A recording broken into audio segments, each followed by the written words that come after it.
আসসালামু আলাইকুম দর্শক। আমাদের যশোর খেজুরের রস ও খেজুরের গুড়ের জন্য বিখ্যাত।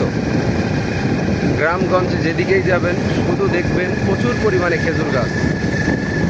তাই ভাবলাম আপনাদেরকে আমাদের যশোরের ঐতিহ্য খেজুর গাছগুলো একটু দেখাই। গ্রামের রাস্তাঘাটগুলো অনেক সুন্দর, দেখুন পরিবেশগুলো খুবই চমৎকার। গ্রামগঞ্জে গেলে যেদিকেই তাকাবেন রাস্তার ধার দিয়ে সারি সারি দাঁড়িয়ে আছে খেজুর গাছ, খুবই অপরূপ দৃশ্য।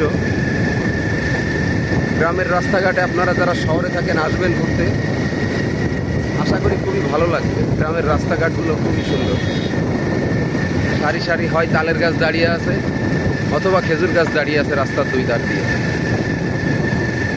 খুবই চমৎকার দৃশ্য গ্রামগঞ্জের।